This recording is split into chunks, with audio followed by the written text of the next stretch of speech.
Abyssal Murmurs. Hello, everyone. Welcome to the next horror stories. Story 1, It Just Wanted to Play. This is long story, but there is a reason why. I am a shaman and haven't had any trainings yet. An older friend of mine, who was almost like a mother at times, sees spirits, and she had told me that I am like a magnet to spirits and attract them easily. So in other words, things happened to me. I was once a program coordinator for a family center, and the property of my old job had always creeped me out. The center was across the parking lot from the main office, and I hated staying in the office because I was located upstairs where it was the most uncomfortable, eerie, paranormal place. But that's another story to share later.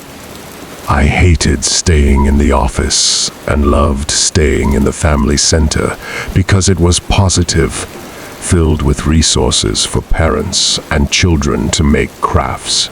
It was a Thursday, and I was in the center.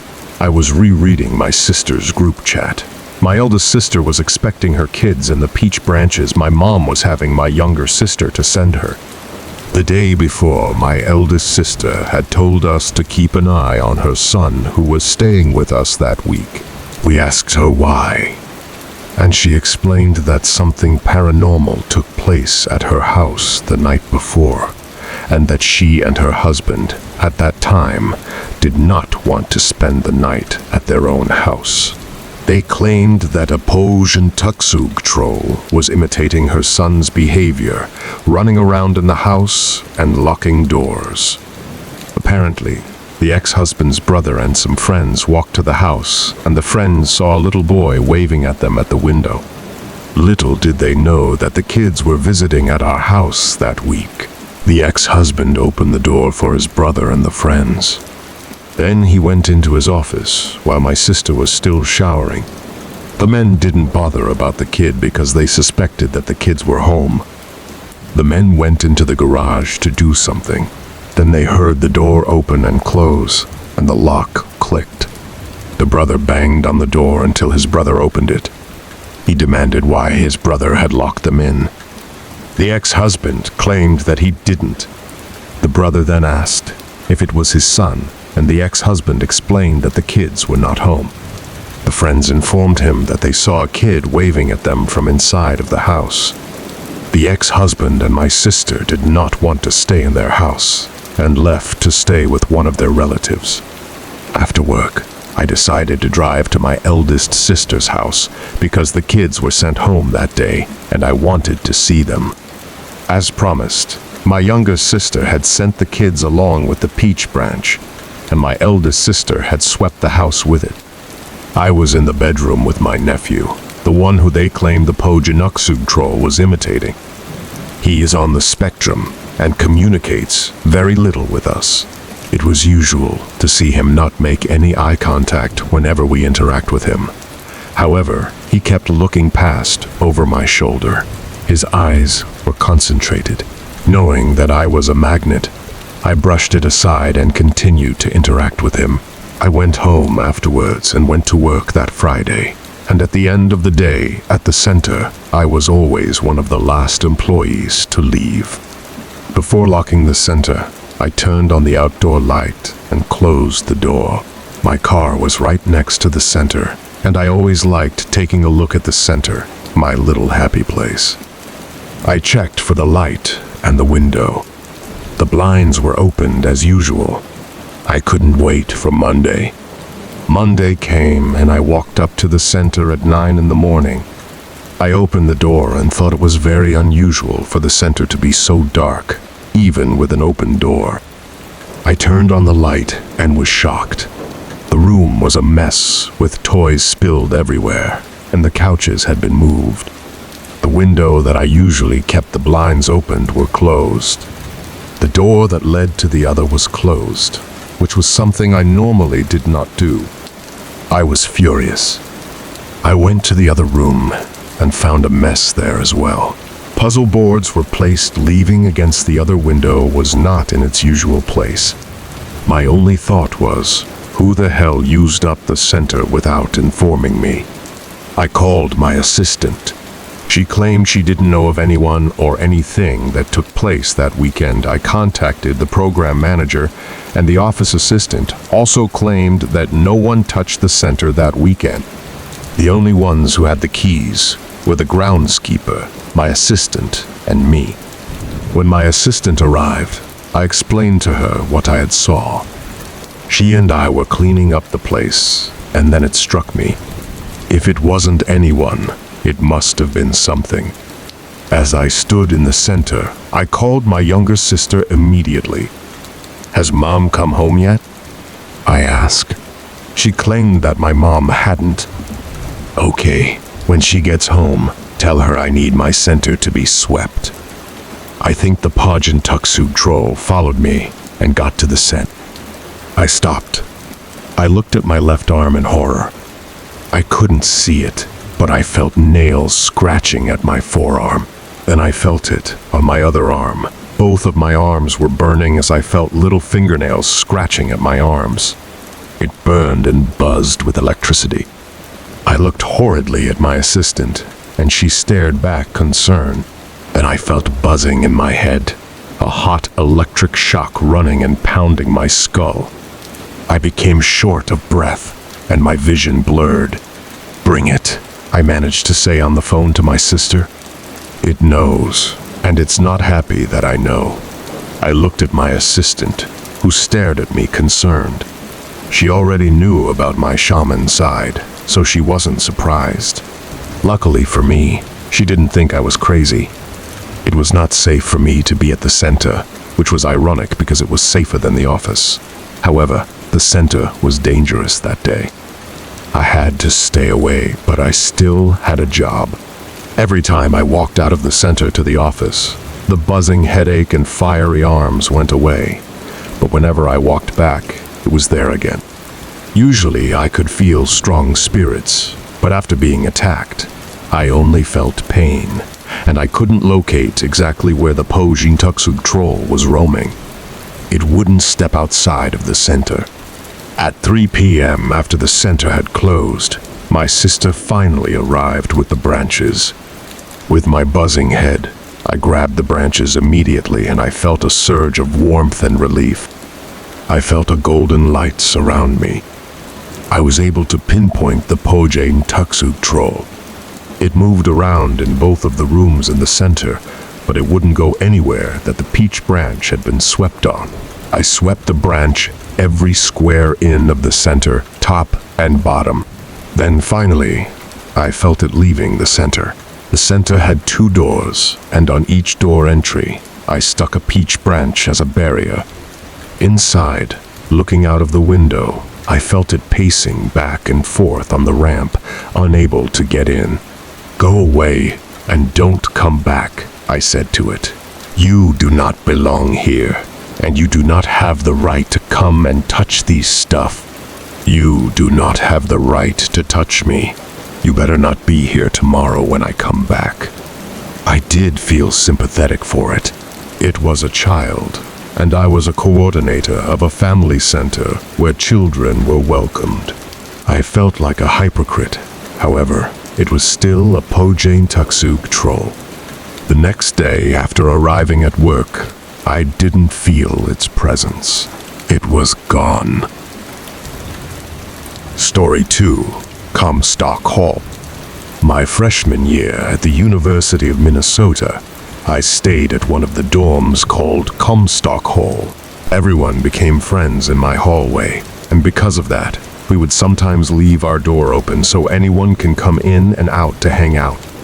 There was this one night I was just chilling in my room, but I could see a group of my friends gathered out in the hallway outside of my room. They looked devastated or sad.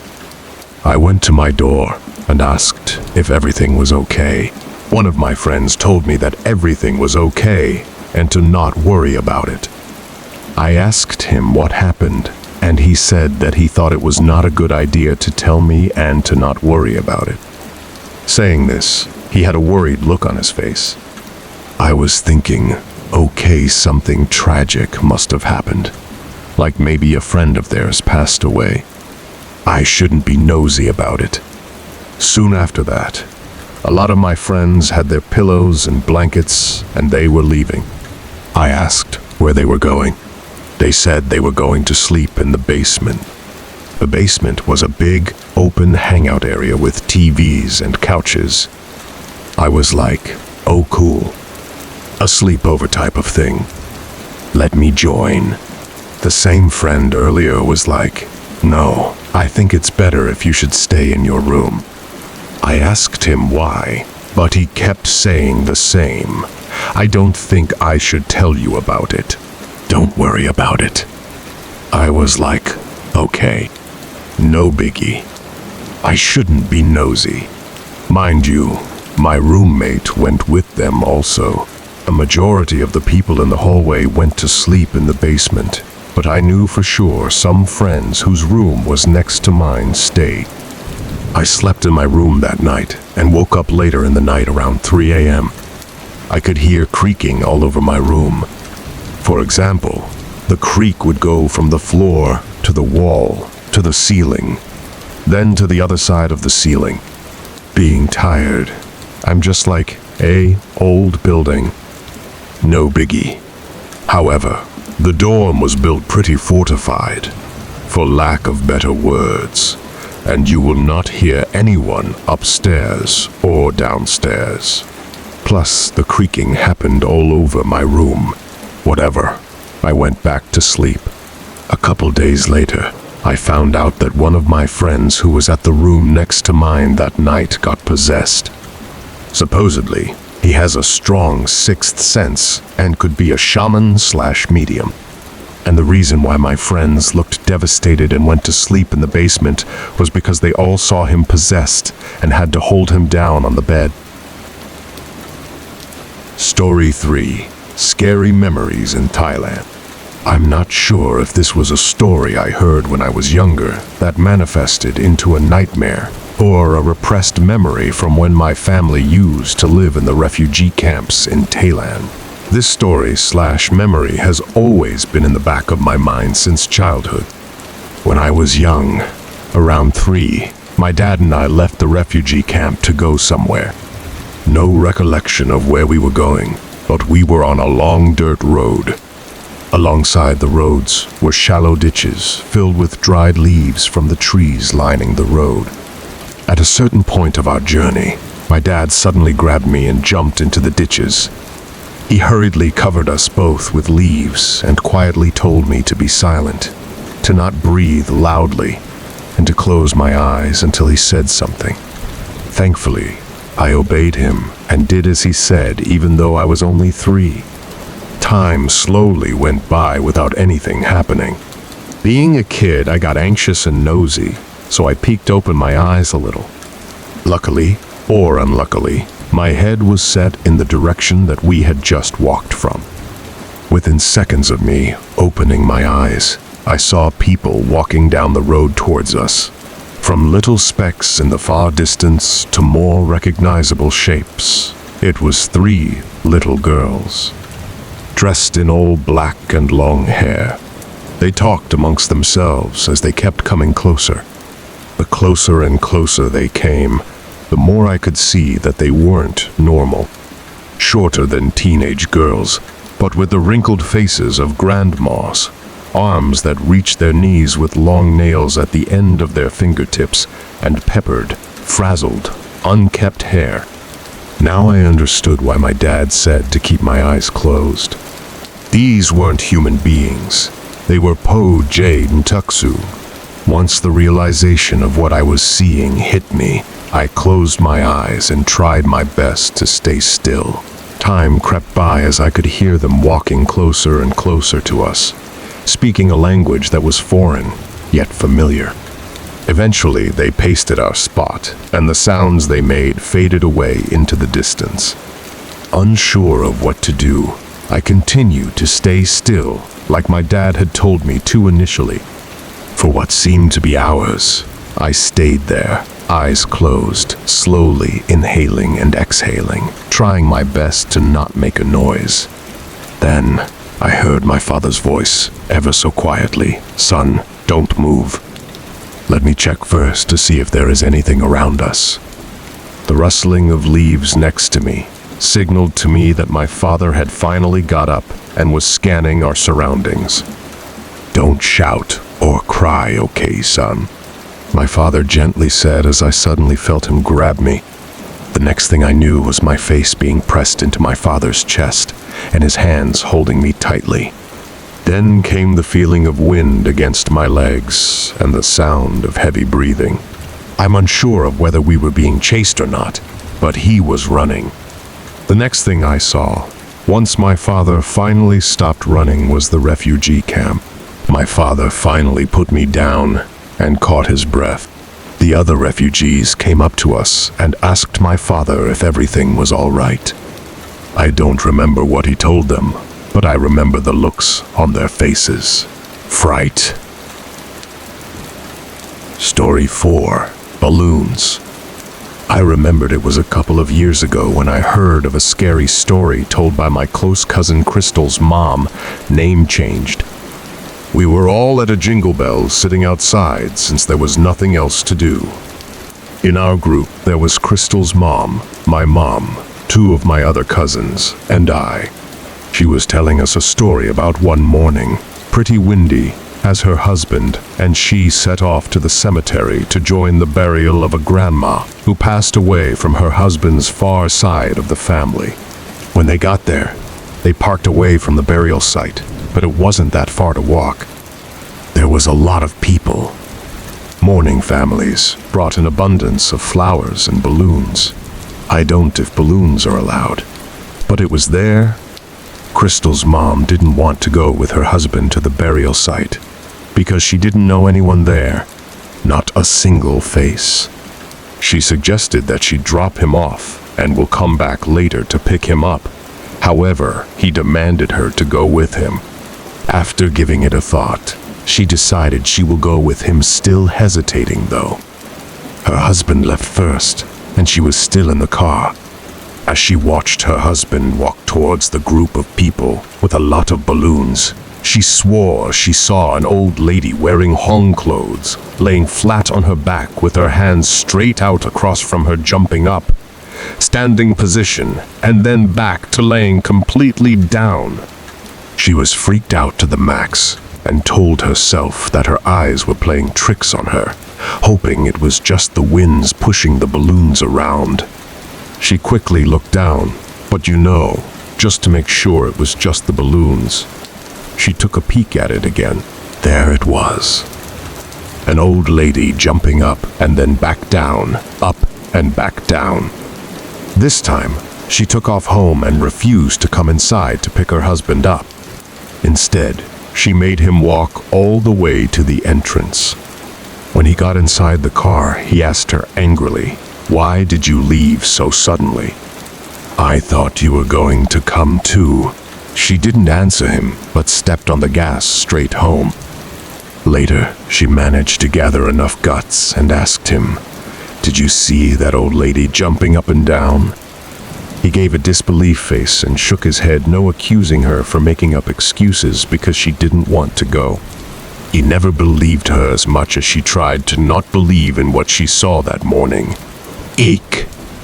Scary. Creeped me out, even in the morning. Story 5. Haunted House in Fresno, California. Talk about haunted houses. If you lived in Fresno, you would know about the haunted house called the Wolf Manor.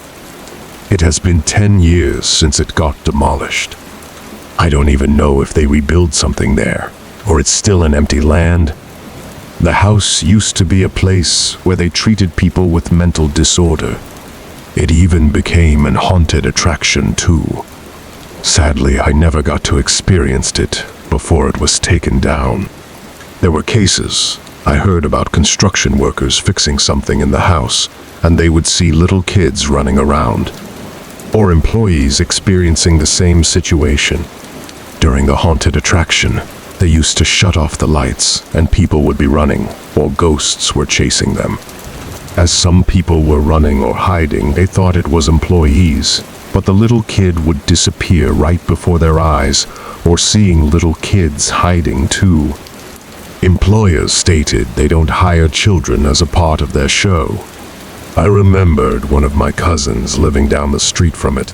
She said sometimes, at night, you can hear a phone ringing, but it sounded like those old phones back in the early 90s. This house even got featured in multiple TV shows too.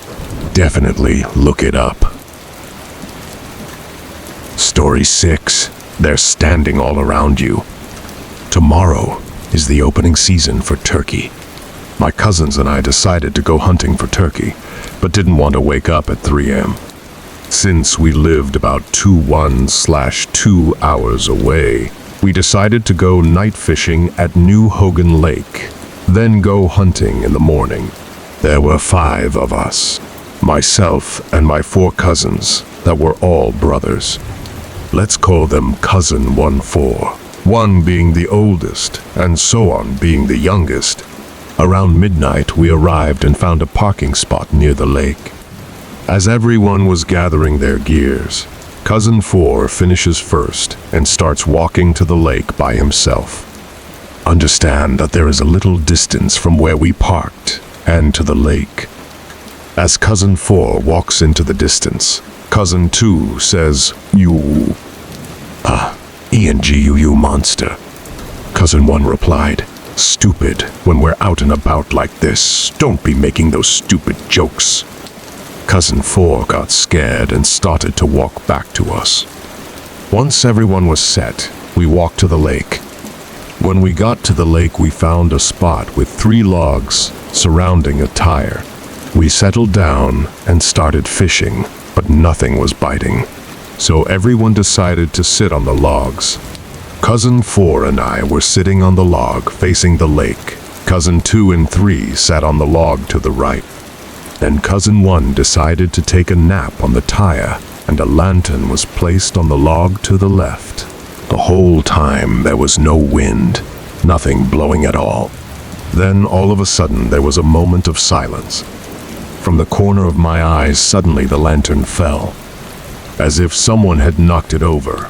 It started rolling down to the other end of the log and fell to the ground. While it was rolling, it rolled down so perfectly. The 4 of us that was still awake all side-eye each other in silence. Suddenly, Cousin 1, who's asleep, started grunting for about a minute. Cousin 3 said, "Wake him up." So I got up and started shaking him to wake up. As I was waking him up, his eyes started to open and close a few times, as if his eyes were heavy. Finally, he woke up, and a few minutes later he told everyone, "Let's go to the store and we'll come back." Cousin 2 told him no. "We are already here. Let's just continue fishing." Cousin 1 argued, "No, let's just go for a little bit." Cousin 2 disagreed, and then they started to argue. Cousin 1 then yelled out, "Are you stupid or what? When you are out like this, and someone tells you let's go to the store, there is a reason why. When I fell asleep, I heard you guys calling me, but couldn't wake myself up because I got sat on. As I was trying to open my eyes, I saw so many of them standing around all you guys." After that, everyone packed up in silence, then left home and decided not to go hunting in the morning. We did jingle bells for everyone after that, but it was surely an experience I would never forget. Story 7, Shudder. So my mother was aching of back and neck pains. She decided to ask my brother-in-law, which is a shaman, to see what was wrong. We live in Northwest Fresno, California, and my brother-in-law lives in Wisconsin. So my brother-in-law did his thing and found out that our farm had ghosts, and now they were targeting my mother. He told my mother that the ghost was sitting on the shoulders of hers, which was causing her back and neck pains. It was a weird day. I was at Fashion Fair Mall with a few friends, and we looked up the sea-dark clouds in just a certain part of the sky. That day was just like a normal day weather-wise, until we saw the dark clouds. The next day, My mother told me and my siblings that our sugarcane at the farm had been hit hard with hail. Awkward because I didn't expect any hail in that week's forecast in other parts of Fresno hasn't been hit with hail. My brother-in-law then called my mother and told her that he sent the hail to destroy the ghosts that was harming my mother. After that, she was relieved of her pains. Story 8. Mysterious and scary story at Forest Home Funeral Home. Back in the 90s and early 2000s, the Milwaukee, Wisconsin Hmong community predominantly lived on the south side with some living in the north side. One of the most used funeral homes at the time was located on the south side. The name of it was the Forest Home Funeral Home. The entrance of the home had 2 small flights of stairs. If you went straight at the top, you'd end up in the main hall. Taking a right at the top of the stairs would lead you to the smaller rooms that lined the right-hand side of the main hall. The first room on the right had the stairs that led to the men's restroom. You'd cross the room, go down the stairs, turn left, and go down a long, narrow hallway with doors on each side to reach the restroom at the end. One night, 2 guys went down to use the restroom. They were finishing up and washing their hands when the lights in the bathroom and hallway started to flicker. Confused, they started to walk towards the hallway to investigate when another guy ran into the bathroom. A little surprised, they asked him, "Is everything okay?" "Why did you run in here so fast?" He hastily replied, a little out of breath. "I was more than halfway down the hallway when the side doors started to open and the lights started to flicker. So I ran in here as fast as I could." A little scared, the trio peered out into the hallway to see that the side doors had fully opened. At the same time, though, the flickering lights finally cuts out, leaving only darkness to accompany them. They fumbled around and got the restroom door shut and locked. As time slowly crept by, 1 second, 2 seconds, 3 seconds, 4 seconds, soft footsteps could be heard heading towards the bathroom. Eventually, there was a knock on the door, accompanied by a muffled, gargling voice. "Open the door." Scared out of their mind, the 3 guys kept quiet with the hope that this event would pass by without danger.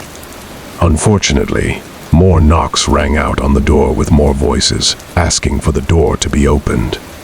Escalating from knocking to pounding, the door trembled violently, the voices getting ever louder. "OPENTHEDOOR." Afraid of what was on the other side, the trio rushed to brace the door. Unsure of how long this would go on for, they blocked the door with all their might, holding on for dear life until finally, from a cacophony of voices and pounding, silence. The pounding stopped and the voices went mute. A silence so quiet that the dripping of water from the sink faucets could be heard. Then came the sound of the soft shuffling of feet on the other side of the door. When the sound of footsteps stopped, the gentle clicks of doors closing could be heard. Relieved but still wary due to what just happened, they continued to brace the door. For minutes, they listened, hoping for a sign that everything was back to normal. Waiting for what seemed like an eternity, they finally heard it. Footsteps. A jiggle of the doorknob, then a slight push could be felt against the door. Finally, a knock. "Anybody in there?" Sighs of relief came out from the 3 of them. Finally, another human's voice. They quickly unlocked the door and opened it. Why was the door locked? "Is everything okay? You guys don't look too good. You're all pale and sweaty." One of the trio replied with a question. "Is everything okay upstairs?" "The lights suddenly turned off earlier down here. The lights have been on the whole time I've been here," the 4th man responded. "Did something happen down here?" "Ah, okay." "Nothing happened. Just the lights randomly turning off scared us. We had to scramble around in the dark, trying to find the switch. "We'll finish washing up our hands then," replied the trio.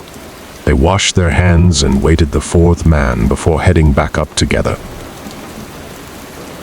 Story 9. An evil force into their lives.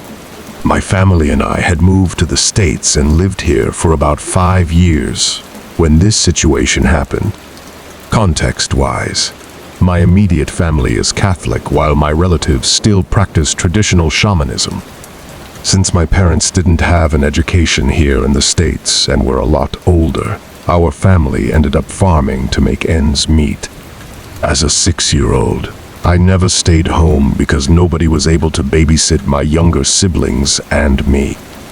I went to the farm with the rest of my family every day when I wasn't in school. At our farm, in the very back, you could see some very tall eucalyptus trees surrounded by a bunch of tall grass that would be anywhere from 3 to 4 feet in height. To pass time, my dad would tell me a lot of stories from Entsuvias to Poje Tuksub Troll. Unfortunately, we would always wake up before the crack of dawn and only returned when it was completely dark, with only the moonlight guiding us back to our car to go home. I remember this one time when my dad was telling me a story about Dab Sov and the Homung from a long time ago. We didn't have porta potties then, so if you had to go, you would walk all the way to the eucalyptus trees to find a semi-hidden area, dig a hole, and then do your business. Just before he finished his story, I told him I needed to go take a 2. The sun was setting, but there was still some light, so I went to the trees by myself with a shovel and toilet paper. As I approached the trees, I couldn't help but have an eerie feeling. Out of nowhere, my ears heard this loud ringing that went away after about 30 seconds. I could feel goosebumps all over my body, but my need to take a 2 was stronger, so I ignored it. I found a spot, dug a hole, and then went to town. While crouched, everything was silent around me except for the gentle breeze blowing through the trees and grass. I was thinking of the story my dad was telling me when I heard some rustling nearby. The goosebumps from earlier returned, and my ears had that loud ringing again. By this time, the sun had mostly set, and it was getting darker. After the ringing in my ears stopped, it was absolutely quiet. I started to wipe my butt, and then I heard someone call my name. It was instant and loud, as if they shouted it to alarm me and were right next to my ear. I was so startled I didn't cover the hole I dug and just pulled up my shorts, taking off. I was so scared, I didn't say anything, and by the time my family and I came back home, I forgot about it. Later that night, I woke up from a nightmare where I saw the Japanese ghost from the ring come out of our living room approaching me. Filled with dread, I turned my head to look at the clock in our living room and saw that it was about 3 a.m. The loud ringing returned, and all of a sudden, I realized I can't move my body at all. There seemed to be something pressing against my chest. My feet felt as cold as ice, and from the corner of my eye, I could see a dark, tall shadow. I tried shouting for my parents and siblings, but my mouth wouldn't open, and I couldn't make any noise. I closed my eyes and prayed to God, asking him that if he was there, I needed him more than ever in this moment. This warm, bright light then encompassed all of me, washing away any fear I had. The pressure on my chest disappeared, and I remembered turning over to my side and falling asleep. After that point in time, I would have dreams where I was at Homong funeral homes trying to fight evil spirits, or I would end up in end-of-the-world situations trying to save people and fight these demonic entities. A couple months later, my family and I went to my grandpa's for a Neeb shaman ritual. I didn't know who it was for and what it was for, but I remembered feeling really out of place. As the shaman started his journey, I saw him jump/hop on his wooden bench as if he was riding something. Then all of a sudden, he fell to the ground and just stayed still. This was my first time witnessing something like this, so I got really scared. I could see some relatives trying to help the shaman, and my ears started ringing again. And that was all I could remember. When I woke up later, I saw that it was already nighttime, and I was already home. My parents asked me if I was okay, and I said I felt fine. I asked them what happened because I only remembered seeing relatives trying to help the shaman. My parents told me I had just fell asleep because I was tired. I looked around and saw that there was a red string on my wrist. It wasn't until I was a lot older that my parents finally told me what happened that day. I learned that I had blacked out and fainted during the shaman's ritual. The Neeb shaman ritual ceremony was to get rid of an evil entity that was around me as my parents' shaman there. Were moments where I would behave strangely around the house since the night I had went to go poop alone at the farm. They would find me talking to myself and staring blankly at nothing, running my fingers on the top edge of knives and sleepwalking at night, staring at the walls. When they called my name, I would snap out of it and not realize or remember anything I was doing just before that.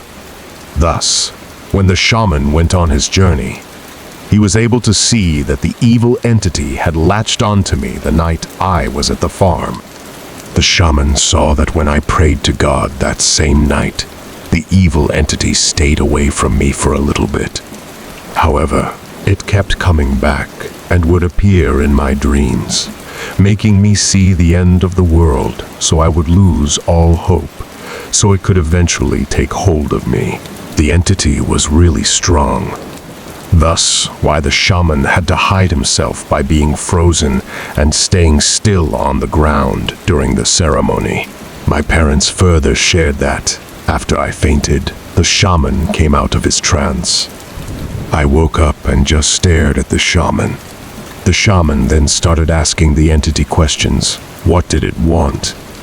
Why was it latching onto me? Apparently, when the entity spoke, it sounded like the deep voices you hear in demonic horror movies, and eventually screeched when the shaman tried negotiating with it. The shaman took a sip of some water and spit it in my face. After, he also took a sip of some breast milk and spit that in my face too. I fainted again. The shaman then did a ceremony to change my name to hide me from the entity. In the process, my parents shared he was injured and had several scratch marks on his back and arms. Since this situation, my dreams about the end of the world stopped.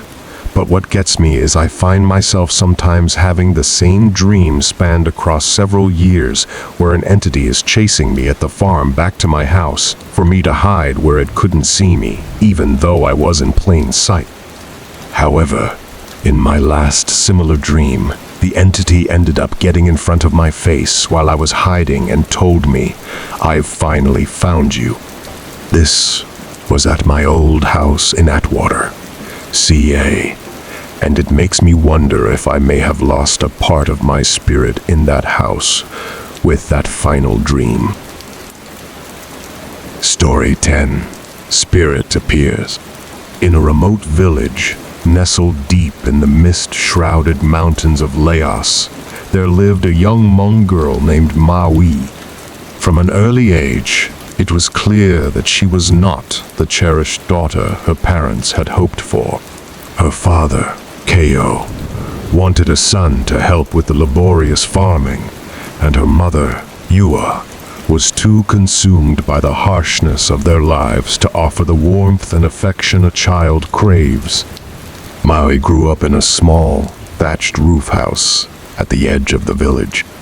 The other children often teased her, sensing the lack of love she received at home. Her only solace was the dense forest that lay just beyond the rice paddies.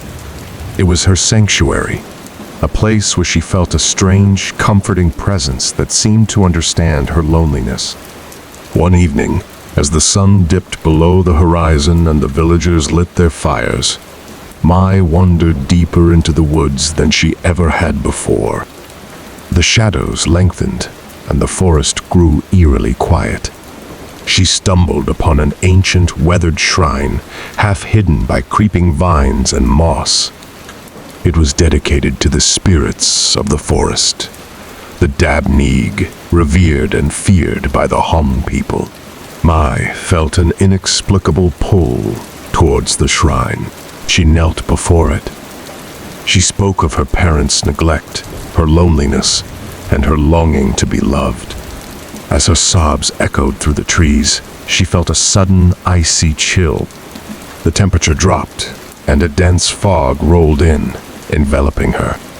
Out of the mist, a figure appeared. It was a woman, dressed in traditional home attire, her face obscured by a dark veil. She moved silently, gliding over the forest floor. Mao should have been terrified, but instead she felt a strange sense of peace. "Why do you cry, little one?" the woman asked, her voice soft and ethereal. Maui poured out her heart once more, telling the spirit about her life, her parents, and her deep-seated sadness. The woman listened intently, her head slightly tilted, as if absorbing every word. "I will help you, child," she said finally.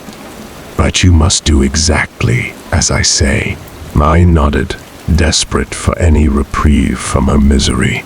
"Return home and place an offering on your doorstep every night for 7 nights, the spirit instructed.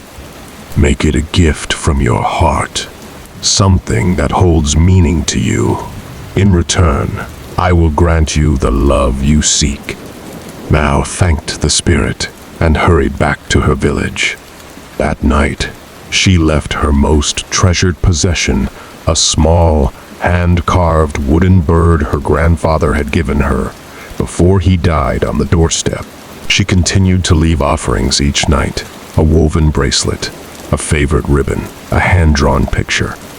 On the 7th night, as Maui placed the final offering, a delicate flower she had found in the forest, on the doorstep, she heard a soft whisper in the wind. She felt a gentle touch on her shoulder and turned to see the veiled woman standing behind her. "Your offerings have been accepted," the spirit said. "Now, return to bed and sleep.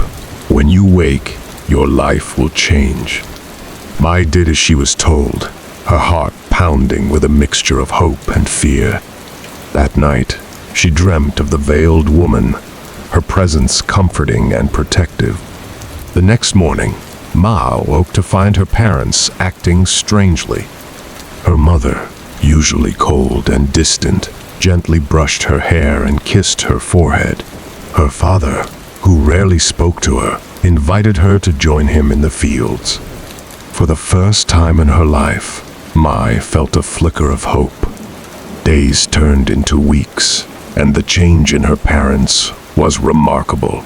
They doted on her, praised her, and included her in their daily lives. Mao felt the warmth of their love envelop her like a comforting blanket. But as time passed, strange things began to happen. Mao started to see shadows out of the corner of her eye, flickering just beyond her vision. At night, she heard whispers, soft and unintelligible, but growing louder with each passing day. Her dreams became nightmares, filled with dark, twisted images of the veiled woman, her once comforting presence now menacing and foreboding.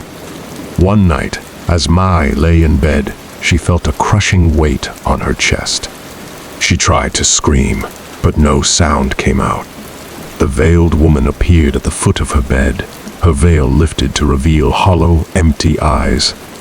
"You did not understand the price of my help," the spirit hissed. "Love given freely must be paid for in kind." Terrified, Mai realized the truth. The love she had received was not genuine. It was a forced illusion, a dark enchantment that bound her parents' will. She had unwittingly invited a malevolent spirit into her life. Desperate to break the curse, Mai ran to the forest shrine, but it was too late. The spirit followed her, her form shifting and distorting in the moonlight. "You belong to me now," the spirit whispered. May's screams echoed through the forest, but no one in the village heard her. The next morning, her parents found her bed empty, her belongings untouched. They searched the village and the forest, but Ma was never seen again. Legend has it that on misty nights, the villagers can still hear her cries, a haunting reminder of the price of desperate wishes and the darkness that lurks in forgotten places.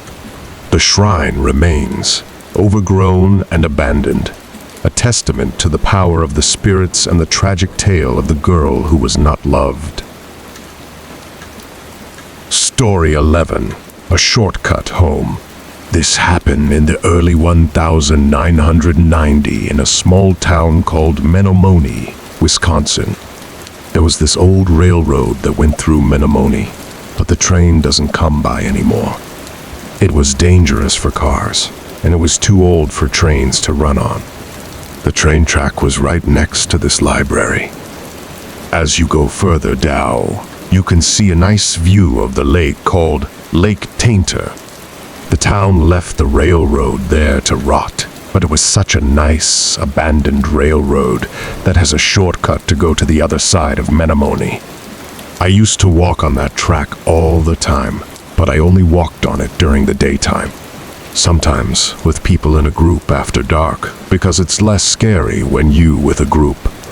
This one day after high school on a Friday, I walked with one of my good friends home to have our usual hangout after school. We walked on the track to her house. We just talked and gossiped about guys. I wasn't watching the time. It must have been 7 or 8 p.m., and it was getting dark. My friend insisted for me to sleep over, but I had to go kill chicken with my mom early in the morning, so I grabbed my backpack and quickly started walking. In my mind, I was debating if I should take the shortcut by myself. What the heck? What can go wrong, right? I took the shortcut home. As I was walking, I was jamming to my Walkman to ignore anything scary until I felt like something was watching me. Then after a couple of steps, I felt like something is following me. I walked faster now, panicking, and I'm running until my legs gave out. I started walking. I pulled out one of my headphones to listen if anything is really behind me, but all I heard was the little hung doll that has a bell hanging onto my side backpack pocket. I thought to myself that maybe the ringing was attracting something. So I pretend to drop the doll behind. Maybe that will stop something that was following me. I finally made it, where the lights touched the street. I then made my way back home, feeling scared. When I got home, I went straight to bed. I had a dream that I was walking on the train track, and I was being chased. I did not know what was chasing me, but I knew that I was being chased by something. Then, I suddenly fell into a ditch where hands pop out of the dirt, trying to hold me down. The hands was putting mud and dirt into my mouth, so I couldn't call out for help. Now, I had sleep paralysis. I tried screaming for help, and my mom opened my door saying that she heard me crying softly. I told her that it was just a silly dream, so I got up and went with my mom to kill chicken in the cities. The whole entire time I was throwing up, but I didn't eat anything last night. My vomit looked like dirt and mud. It was all brown, and it smelled like wet mud. My mom told me to sleep in the car and get some rest, and so I did. I was getting very sick, and I finally had the guts to tell my mom what happened, knowing that my mom will hit me later for coming home so late. When I got home, I was looking through my backpack to see if my charger was in there for my flip phone, and I heard a ringing. I looked at my side pocket, and I swear I dropped that doll on the train track. I went to my grandma. Grandma is a shaman, and told her what happened. My grandma said she will look into it. My grandma did the jingle bells and found out that a little girl was following me home, trying to attach herself onto me by following the sounds of the bell. But as soon as I dropped the doll, I left a scent for the little girl to follow me home. She attached herself to the little hung doll. We then asked her, why was she doing this? The little girl said that she wanted to be reincarnated, but since she took her own life, she couldn't be reincarnated even if we gave her money. She wanted to be born and to do so.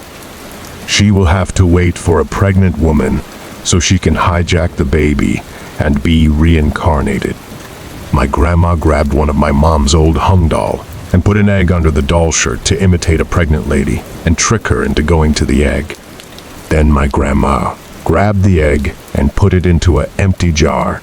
She told me to go to the lake and throw it into the lake. I quickly got out of the house and went straight to the lake and threw it as far as I can into the lake. I watched it float away into the middle of the lake. I felt relieved, and after that incident, I graduated Menomonee High School and left to California. Story 12. Shadow of Woman Standing Over Them. Be careful of inviting relatives who don't come to visit you. This is what happened to me. I had this uncle of mine from my mother's side. We only met and greeted when we bump into each other. This is how the story goes. It was a quiet, dull morning when the chain on our gate woke us up with dogs sensing something unusual. It was very disturbing as the early part of the morning waking up was a last option. I got to the gate, and it was my uncle. I welcomed him, regardless of how early it was. My uncle had just gone through an ordeal. His eyes were solid red. My mom, hearing that it was her cousin, came out to meet him. I went off that day to school, came back after class, and saw my uncle still around. My mom told me that my uncle will spend a night, and I have to give him my bed for him to sleep. The next day, my uncle took off somewhere. This time, I had to sleep on my own. That night, whilst dozing off to sleep, I literally saw a lady walking up to my bedside. She was up to something. She stood there for a while and bent over to touch me. I thought it was a dream, but it wasn't. I couldn't move. My whole body was numb. I struggled for 3-4 minutes and screamed my guts out until this figure disappeared. The next day, we heard from our relatives that my uncle's wife was murdered, and her body was found with several stab wounds on her sides. We concluded that it must have been my uncle's wife, who came searching for him because of his body's scent was on my bed. The murder was a suspicious one, and our uncle was on the #1 suspect list. That was correct. The police rounded him up for questioning, laid charges on him, and prosecuted for murder. My uncle died a month later while serving his time. From then on, it was a lesson learned. I never entertained relatives who just pop up to spend a night or two. Story 13. The cat human-like figure. So when I was little, me and my siblings were always with our Thais, who was always watching us while our mom was out working, etc. I was about 4 or 5 years old, and my siblings were about 7, 8. While they were at school, I was always at my grandma's with our cousin, who was also my age, or just with my grandma. I followed her everywhere. She was with me all the time, so of course we grew a really close bond. She lived in a gated small apartment in Fresno that only has its own 8 apartments, 4 on one side, and across from it is the 4, including the garage, which was also gated. Across from our apartment were other, but bigger, apartments, front and backside, mostly filled with hung people. So I heard stories of both the blue apartment, the apartment behind my grandma's apartment, and our apartment being haunted. There was one night my grandmother and I were outside. probably around 10-11 p.m. on a school night. By that time, all the kids were sleeping for school and all the grown-ups sleeping for work or just to sleep. Lol, so you can say the whole apartment was quiet. Even when no one is around, once in a while, the old G's would walk around and check if all the gates are locked. That night happened to be me and my grandma. We walked into the garage, and suddenly she stopped walking. I just felt my grandma grab my arm and squeeze my arm tight. I didn't notice my surroundings till she squeezed my arm so hard it felt like my arm was about to pop. I looked up and saw her face was pale. She was frozen, just staring straight, mouth wide open, yet she was shaking at the same time, as if she had seen a ghost. Wherever or whatever she was staring at, I had decided to stare also. Of course, my mind wondering what the hell is going on. As I turned to look, we see this human-like cat figure. Head of a cat, but body of human. It even had long black hair. It was taller than those blue dumpsters that every apartment has so imagined how tall it must be. The figure was in the alleyway between the blue apartment and ours. I remember it was looking into the trash bin of the blue apartment, but it wasn't digging or anything. It just stared and stared into the trash bin as if it was looking at something instead. One arm on the trash bin and the other just down. Mind you, we were still in our garage, looking through the gates into the alleyway, clear as day. The apartments are actually very close to one another, so that's to give you an imagination of how close the figure was to us. As a kid, we're real annoying and loud as heck, especially in situations we know we should shut up in. So me being the kid I was, my fear overtook me, and I turned to my grandma and said, "Thais, do you see that?" "What is that? Is that a cat?" Asking all these questions, and I just remember my grandma trying to shush me without being so loud. She tried to slowly make us walk back out of the garage, but the cat figure heard us. I remember looking back, and the cat figure turned its head rapidly our way and meowed at us. It sounds weird, but it was the scariest thing I have ever experienced. After that, my grandma grabbed my hand and ran inside. I remember she woke up my grandpa. Her voice was shaky. She was crying, and I remember just feeling so scared. My heart beating so fast, but I didn't say a word because I was still so confused as to what just happened. Right before we went to bed, she prayed and prayed and prayed, crying to God, begging him to protect us from whatever that thing was. A few years later, as I grew older, I always had dreams of it, or so I thought. It was always dreams, but I never thought to mention it or bring it up. However, one evening my grandmother was talking to one of her friends and my uncle overheard, so he came in the house, interrupting our scary movie lull, asking me if I remember seeing a cat-like figure. Did something like that really happen? Not because he was curious, mostly because he was always trying to say my grandma is crazy and trying to prove it was another one of her lies. Then that's when everything hit me. I felt my heart drop because it wasn't a dream. Someone was a witness too. I shook my head to his questions and told him my grandma wasn't lying. We both saw the same thing, and it's a memory we both will always remember. My grandmother is a very forgetful person, but this memory she holds forever also.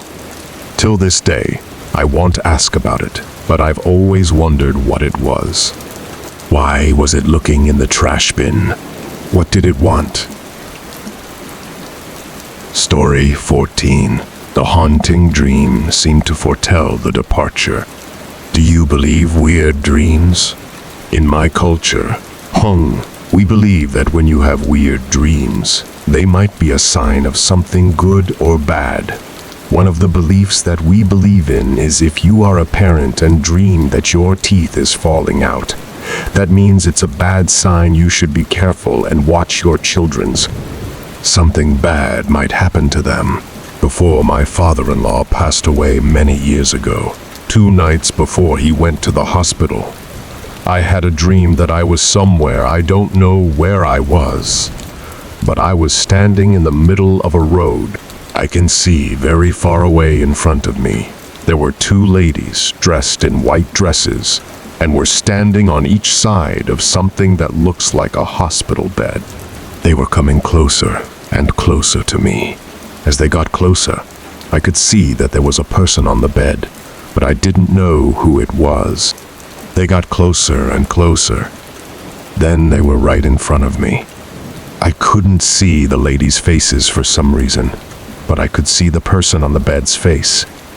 It was a man, a very young man, maybe around my husband's age. Seems like I've seen that man before, or I know him from somewhere. I just can't tell exactly who he was. One of the ladies said, "We'll only bring him for you to see one last time."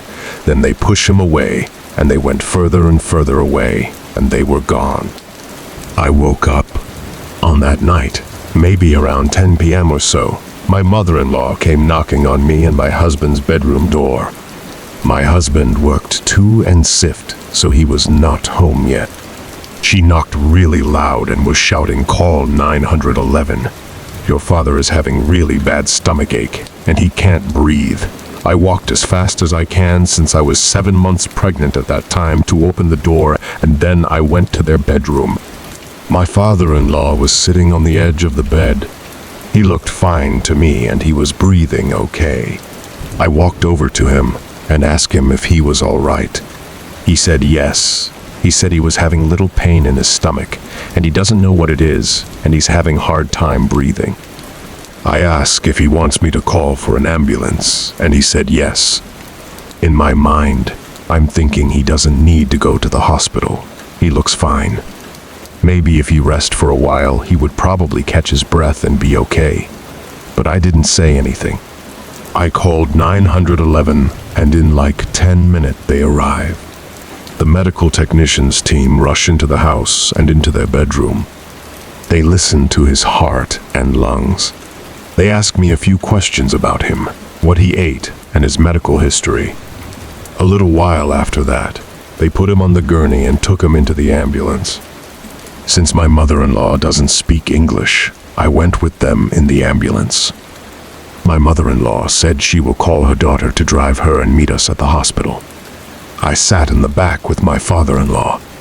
He was laying on the gurney. They were starting an IV on one side of his arm. Then he put his head up and looked at me and said, "Nayab," means daughter-in-law. "I am very thirsty. Do they have any water here? Can I have some water?" They gently pushed his head down back on the bed and told him not to talk. I said to the technicians, "Can my father have some water? He is very thirsty." They said, "No, not at the moment." So in home, I explained to my father-in-law that they won't allow him any water yet. Soon, we finally got to the hospital. They took him out of the ambulance and into a small room. They transfer him onto a different bed, and then a doctor walked in and checks his heart and lungs again and asks me more questions about him. Then he left, and we were alone. My father-in-law got up and sat on one side of the bed and said, "Can they give me some water now? I'm very thirsty, and my throat is dried up." I said, "Yes, Dad. I will ask them as soon as they come back." Just then, my mother-in-law and her daughter walked in. They asked me what they are going to do to my father-in-law. I told them nothing yet. All they did was just listen to his heart and ask me questions. Then my husband finally came. My father-in-law sat on one side of the bed and was talking to us, like nothing was wrong with him. Then he stated complaining how thirsty he is, and he wanted to go home. Maybe like almost an hour later, the nurse came back to check on him. He quickly lay back down on the bed. The nurse asks me how he's feeling now. I said he feels okay, but he wants to know when can he go home and can he get some water? She said no. He can't have any water at the moment, but they can give him some ice cube to suck on, but she never answered my question about when he can go home.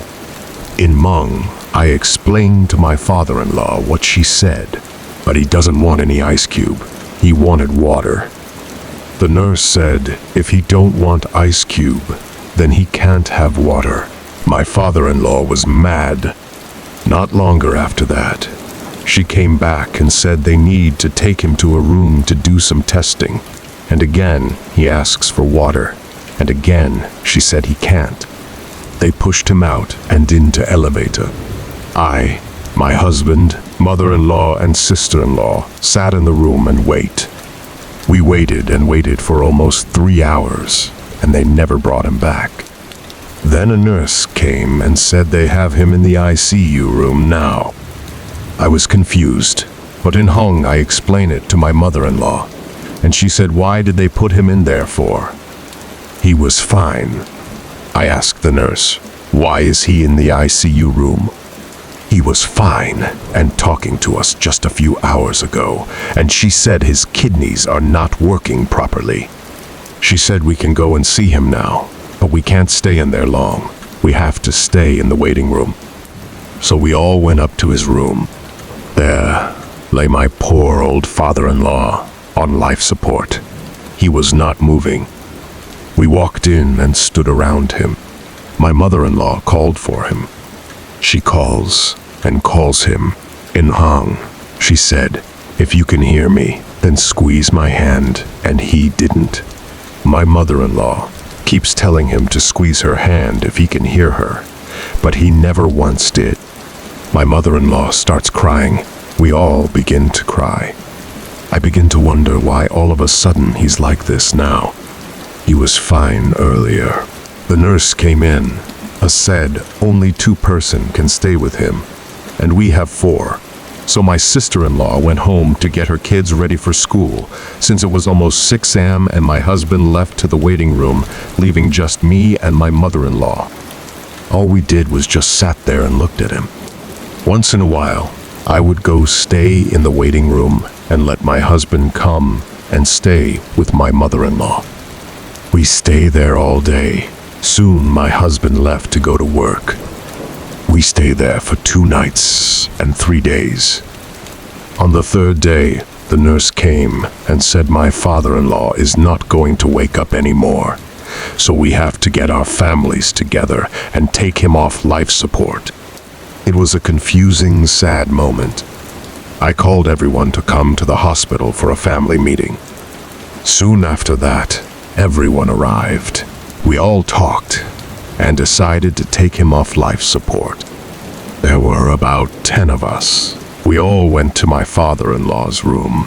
We helped each other put Hmong clothes on him. The nurse came in with boxes of tissue. We stood around his bed and watched the nurse as she slowly take off the tubes and other stuff on him. My husband and his brother both held my father-in-law in their arms since they are his only sons. We watched the numbers on monitor as it starts to go down. Everyone was crying. I watched the monitor with tears in my eyes as my heart beat faster as the numbers starts to go down. Then all of a sudden there was no number anymore but a straight line. Everyone cried like crazy, calling for my father-in-law.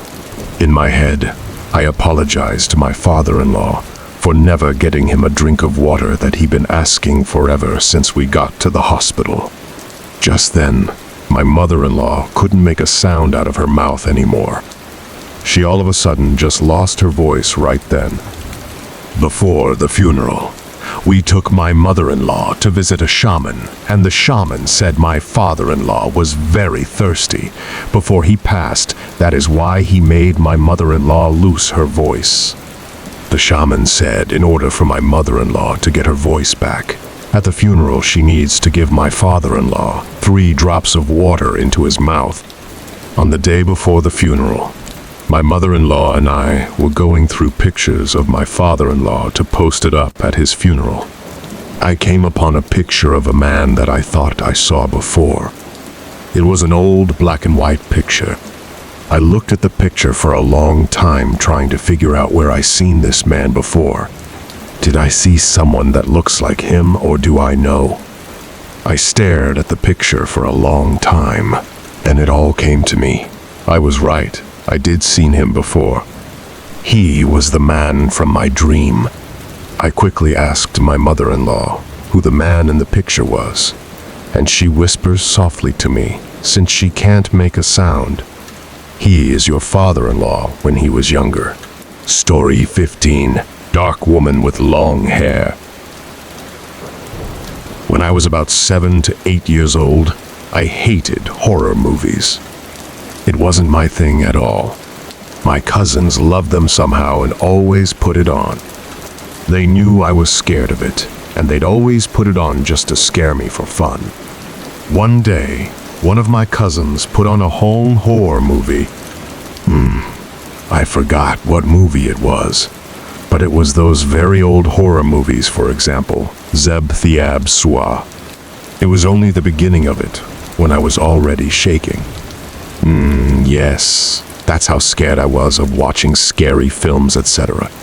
Back then, my grandma then yelled at him to stop the movie, since I think she noticed that I was crying and shaking. My cousin stopped the movie and took out the disc. I was doing fine that day until nighttime. My parents and my little sister slept in the bedroom, while my 2 brothers and I slept in the living room. We were all sleeping together on the floor. I was sleeping in the middle between them when one of my brothers, who was sleeping by the end, who told me to switch spots with him. I did. We were sleeping peacefully until I randomly woke up. I opened my eyes and saw this woman-like shadow figure staring down at me. I was shocked to see her, but somehow I didn't have the feeling of being frightened yet. I didn't know what it was. Instead, I remained calm and tried to figure out who it was by looking at it. The woman had long, wavy hair and was tall. I didn't see her face, since it was too dark to be seen. I then asked her if she was my sister. "Maisie, is that you?" It didn't respond, so I said it again. "Maisie, is that you?" Stop playing with me. But this time, I tried to grab her hand to see if it was just Maisie trying to play around with me. I reached for the figure's hand or arm, where it was located at, and felt nothing. My heart was racing. I was trying to grab her hand, but it felt like air. It felt like nothing was there at all. That's when I started panicking, thinking to myself, what if this figure was a ghost? My heart started racing, and I cried. But no matter how much I cried, no matter how much loud I cried, none of my brothers next to me heard it. It was like something made them not able to hear me. I tried to scream as loud as I could, but nothing worked. After a few screams, my mom suddenly woke up and turned on the lights. I remembered exactly when the spirit heard my mom's footsteps to turn on the light. It disappeared right away. My mom then came to me and asked what happened. I didn't answer. I was full in tears, too traumatized. I then went to sleep with my parents and my sister. The next morning, I told my parents and my grandparents about the women-like figure that I saw last night. They and Neve did a shaman ritual the next day. I felt all better after, and hoping that there won't be a next time. Jumping to this day, I love horror movies. I watch them with families, or even alone sometimes. I also love listening to scary stories by many different people in YouTube. That was it for my story. Hope you guys enjoy reading it, because that was a tough journey for me to go through as a kid. Thank you for always supporting the channel and welcoming its videos. Wishing you good health, and remember to subscribe to the channel to achieve 1,000 subscriptions.